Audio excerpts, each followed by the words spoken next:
What do you think he's got in his hands? In that one of the handbags that we see in some of the figures from ancient Sumer. What if ancient civilizations knew way more about time than we think? Graham Hancock dives deep into wild theories that mix time travel with mysterious symbols such as ancient handbags. Yeah, you heard that right. Handbags from thousands of years ago might actually hold the key to lost knowledge and secrets of the universe.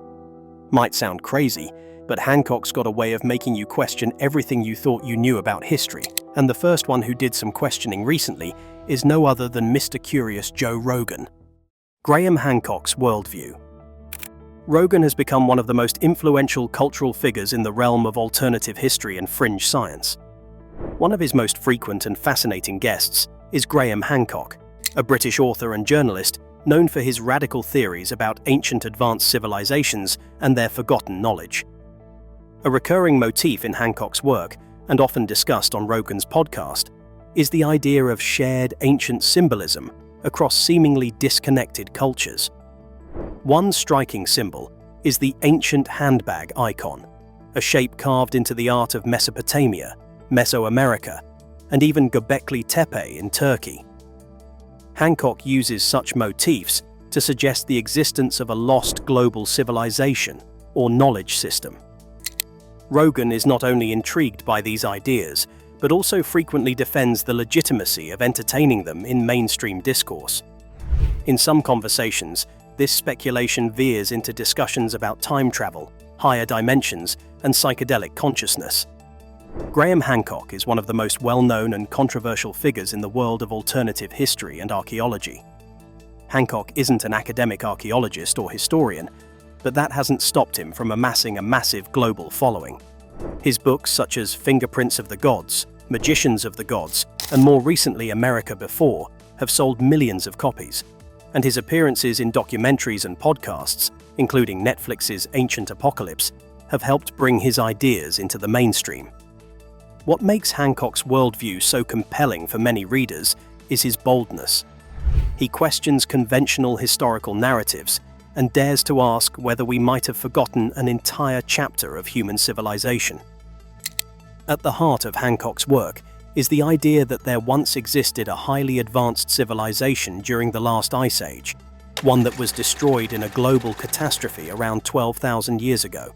He argues that remnants of this lost civilization survived and passed on their knowledge to later cultures like the ancient Egyptians, Mesopotamians, and Mesoamericans.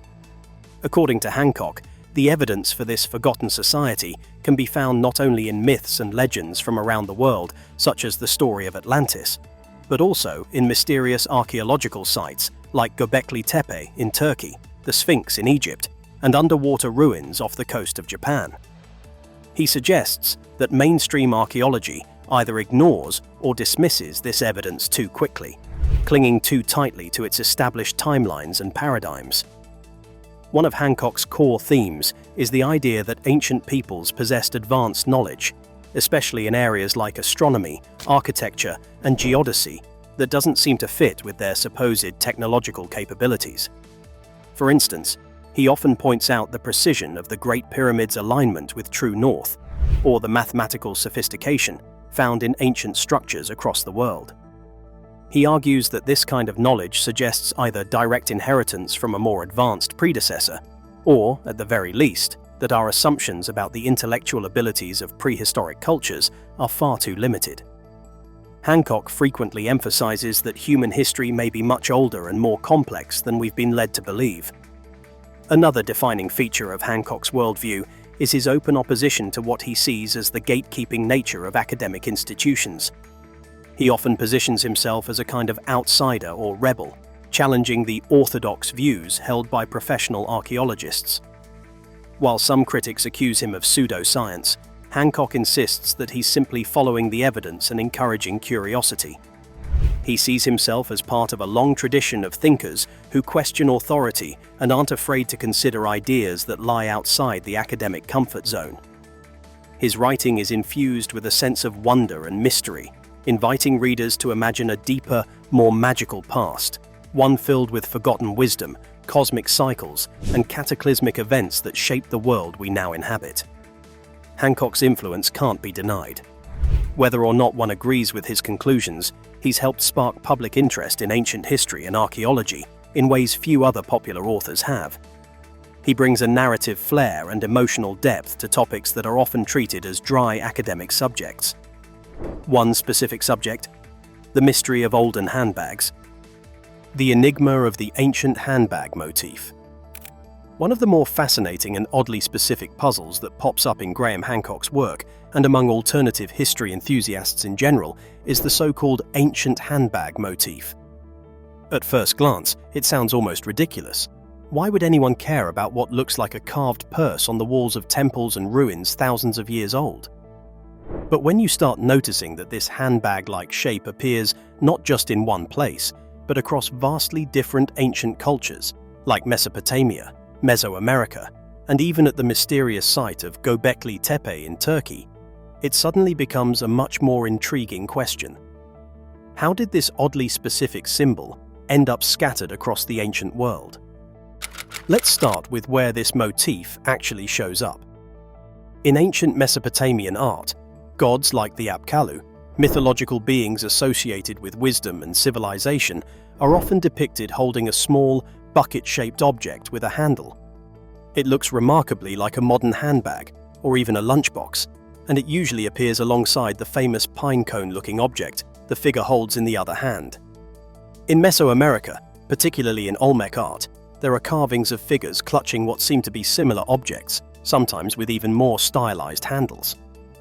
Then there's the 12,000-year-old site in modern-day Turkey that's become central to Hancock's theories.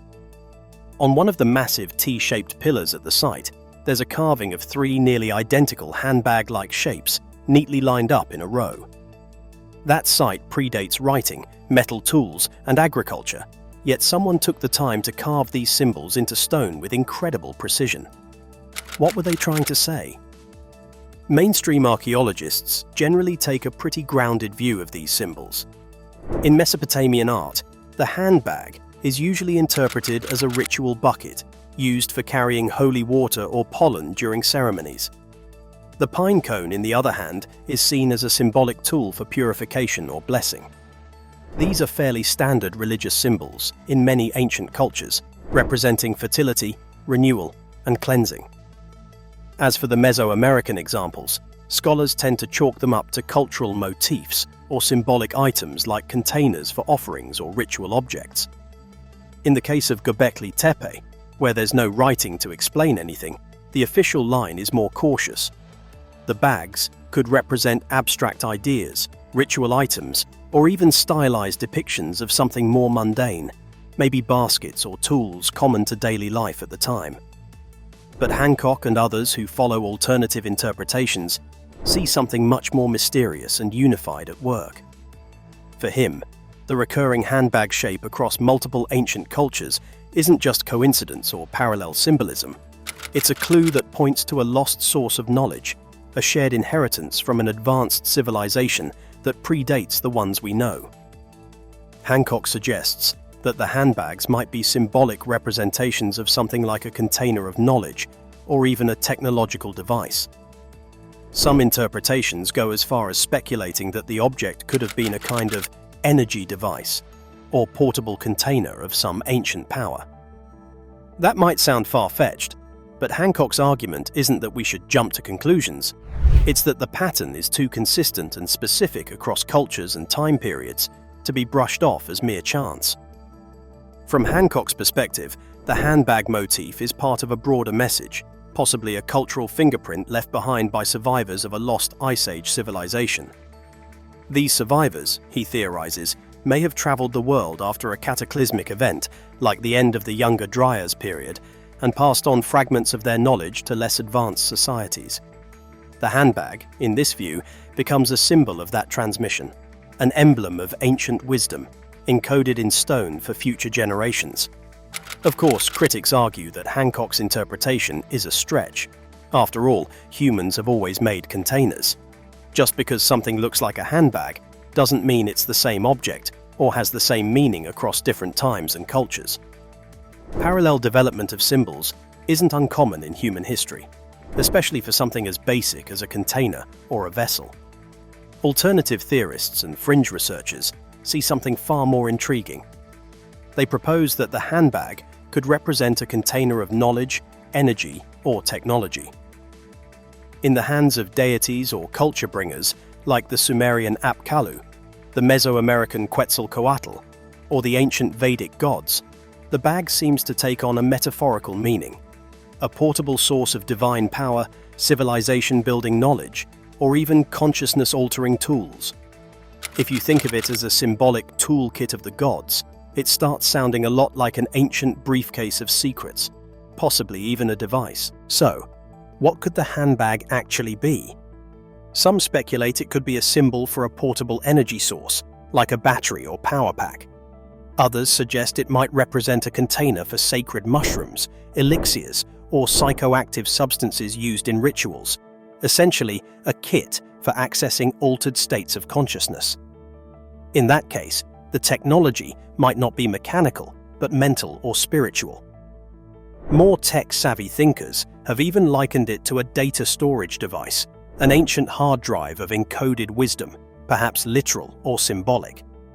If you squint hard enough, it's not impossible to imagine a compact object held by beings responsible for civilization's major leaps. Time travel, or time echoes. Hancock doesn't talk about time travel in the conventional sci-fi sense, no DeLoreans or wormholes, but his work hints at something more intriguing, a kind of time echo, a recurring memory of ancient wisdom that periodically rises and falls in human history. If you dig into books like Fingerprints of the Gods or Magicians of the Gods, you start to see a worldview where time isn't just a straight line from caveman to computer, but more like a spiral, advancing, yes, but looping through cycles of rise, fall, and rebirth. In this framework, lost civilizations like Atlantis, or something very similar, aren't just ancient footnotes, they're former peaks of human achievement whose ruins may hold the keys to future breakthroughs. Hancock speculates that these forgotten cultures had access to advanced science, possibly rooted in a more intuitive or consciousness-based understanding of the universe, one that modern materialist science doesn't yet grasp. He often points to megalithic structures like the Great Sphinx, Tepe, or the pyramids at Giza as relics not of primitive stone luggers, but of a civilization with deep astronomical knowledge and a spiritual or multidimensional worldview. To Hancock, these monuments might encode star maps, precession cycles, or metaphysical truths, a message in stone meant to survive catastrophe and remind the survivors, that's us, of the deeper nature of reality. What makes Hancock especially compelling to some is that he links this lost knowledge to altered states of consciousness. In books like Supernatural, he explores how psychedelics, shamanism, and visionary experiences might connect humans with other dimensions or timelines. It's here that the time travel concept gets weirder and maybe more interesting. Not so much physical time machines, but mental or spiritual journeys into the mythic past or future. This brings in a kind of quantum or multi-dimensional flavor, where knowledge isn't just passed down, but somehow accessed across time through consciousness itself. Time, then, becomes more porous, more dreamlike, a place where echoes of ancient wisdom can still be heard if we know how to listen. Of course, the mainstream academic world isn't buying it. Archaeologists and historians typically reject Hancock's claims, accusing him of cherry-picking evidence, misinterpreting data, or promoting pseudoscience. They argue that there's no solid proof of a lost global civilization or a cataclysmic reset around 10,000 BCE. To them, Hancock is weaving a seductive narrative that appeals to mystery lovers but falls apart under scientific scrutiny. They also point out that traditional cultures have their own agency and sophistication, and that we don't need aliens or Atlanteans to explain impressive ancient feats. But Hancock does have his defenders, not just among alternative history fans, but also from a few open-minded scientists, rogue academics, and interdisciplinary thinkers. Some point out that mainstream science has been wrong before, and that dismissing ancient oral traditions, mythological patterns, or symbolic alignments might cause us to miss important truths. Hancock's supporters also argue that his willingness to explore taboo subjects, like psychedelics, catastrophe theory, or ancient symbolism, opens doors that academia is often too cautious or too political to walk through. Whether you take his theories literally or metaphorically, there's something powerful about the notion that time isn't just a march forward, but a rhythm, a pulse that we're part of. Maybe time travel, in Hancock's sense, doesn't mean hopping into a machine. Maybe it means recovering ancient wisdom through dreams, rituals, and ruins. Maybe it means remembering who we used to be, so we can become something more. Well, the question might not be, did we have time travel? But are we in the middle of a time loop? One where we keep rising and falling, forgetting and remembering, destroying and rebuilding, haunted by echoes from the past that are actually blueprints for the future. So why do these ideas matter? What do we care about the past? The relevance of historical analysis and discourse. There's something deeply magnetic about ancient mysteries. Whether it's the pyramids of Giza, the sunken ruins of supposed lost civilizations, or ancient maps that hint at knowledge far beyond their time, these enigmas capture the imagination of millions. It's no wonder that figures like Graham Hancock have struck a chord with such a wide audience. His theories may not always align with mainstream archaeology, but they touch on a very real and very human curiosity. The feeling that there's more to our past than we've been told. Public fascination with ancient mysteries isn't new, but the way it's grown in the modern age, through books, documentaries, podcasts, and YouTube channels, is pretty remarkable. People are drawn to the idea that history might not be as clear-cut as it appears in textbooks. There's a thrill in thinking that entire civilizations could have been forgotten or misrepresented, and that the stories we tell ourselves about human progress might need serious revision. These mysteries make history feel alive. They turn dusty ruins into portals to other worlds, and suddenly the past doesn't feel so distant or dead. It feels unfinished, like a puzzle waiting to be solved. This is where speculative history comes in. While it's often criticized by academics for lacking hard evidence or relying on shaky interpretations, speculative history plays a powerful role in reshaping popular thought. It invites people to ask questions, challenge assumptions, and look deeper into historical narratives. Hancock, for example, proposes that an advanced civilization existed before the end of the last ice age, one that was wiped out by a global cataclysm. That's not something you'll find in most history books, but it resonates with people because it challenges the status quo and offers a sweeping, dramatic vision of the past. Even when not entirely backed by the archaeological consensus, these ideas still push the conversation forward. They force the mainstream to respond, clarify, and occasionally even reconsider long-held views. Beyond facts and theories, though, there's a deeper cultural and psychological layer to all this. Hancock's narratives, and others like his, tap into a universal longing. They speak to a desire for connection, mystery, and meaning in a world that often feels too mapped out, too explained. When people hear about a possible ancient civilization with forgotten wisdom, they're not just thinking about ruins and stone blocks. They're thinking about what it means to be human. What have we lost? What knowledge might have slipped through our fingers? Could we be more than we currently understand ourselves to be? In a way, these stories serve as modern myths, not myths in the sense of being false, but myths in the sense of being meaningful, symbolic, and emotionally resonant. They invite us to imagine alternate paths, to re-enchant a world that sometimes feels disenchanted.